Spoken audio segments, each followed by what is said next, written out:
Canberra property developers are crying poor. Now, before you raise a cynical eyebrow, this time they might actually have a point. The ACT government has radically upped the fees they pay when they apply to change land use zoning so that they can then build lucrative apartment blocks. The industry says development applications have dried up.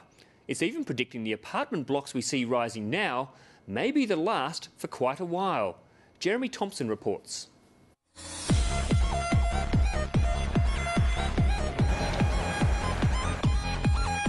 At first glance, the redevelopment of Canberra's inner suburbs seems right on track. But all may not be as it seems. There are those that say, and back the claim with evidence, that the ACT government's urban renewal program is in serious trouble.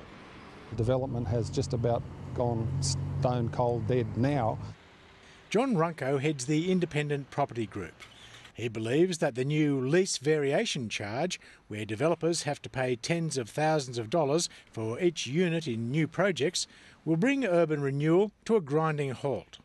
The problem is that when you lift the level that high that you effectively tax most of the profit out of the development, that makes it just about impossible for it to work.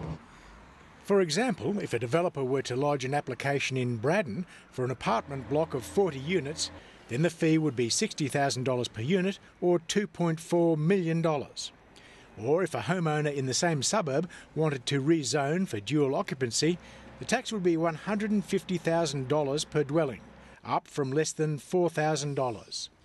ACT Planning Minister Andrew Barr says the community deserves to benefit for the change of use. That's the windfall gain that is there from changing your lease from a single dwelling to two dwellings. So that just stops developers developing, doesn't it? Oh, not necessarily, but it just means that some of the windfall gain is shared with the community. Although substantial rebates apply for the next 4 years to bed in the tax, John Runco says that doesn't matter. Developers have stopped developing. If you had have had a look at that in the last couple of years, you would have seen at any point in time probably a couple of dozen DAs in what effectively would be considered urban renewal areas going through.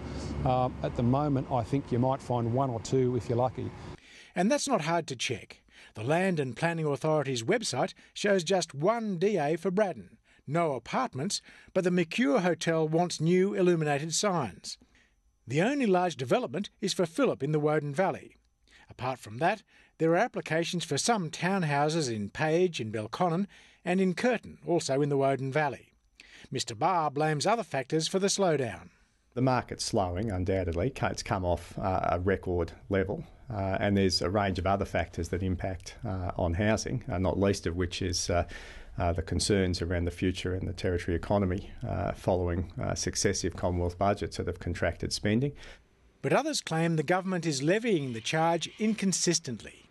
We first got a change of use charge assessment of $2 million. Then they came back to us with $1 million, and now it's before the Supreme Court now after it's been to ACAT at $620,000. Aldo Cataldo, with his family, wants to develop their Braddon block, the old Beaurepaire site in Lonsdale Street. But they've run into an expensive problem: pollution. They've been told it might cost $1 million to remediate the site because of leakage from the 5 petrol stations that once surrounded the block.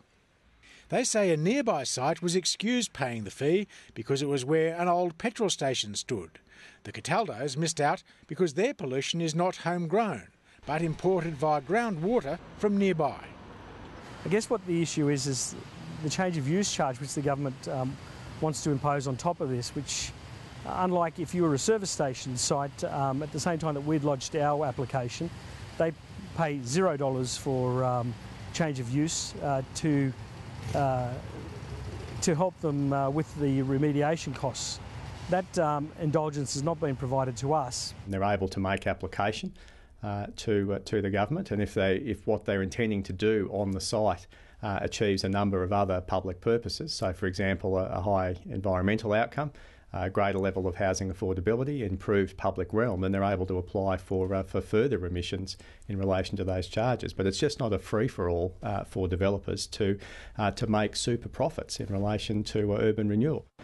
Andrew Barr says the new tax should net the community more than $20 million a year.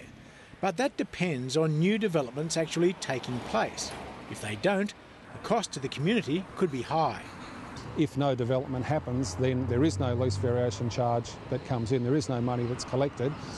There is no stamp duty that's collected from the original sale of whatever the first property is.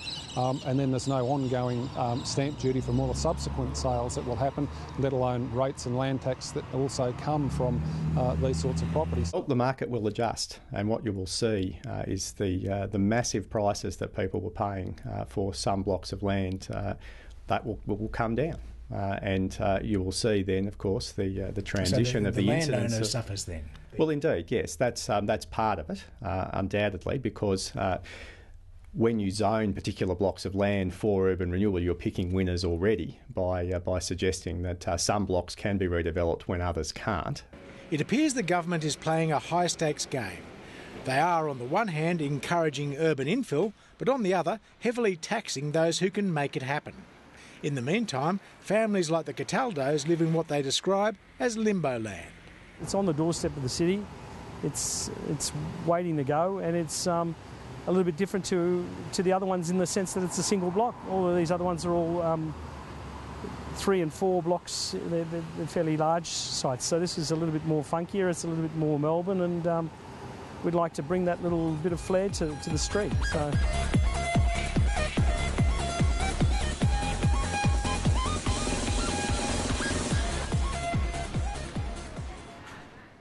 Jeremy Thompson with that report.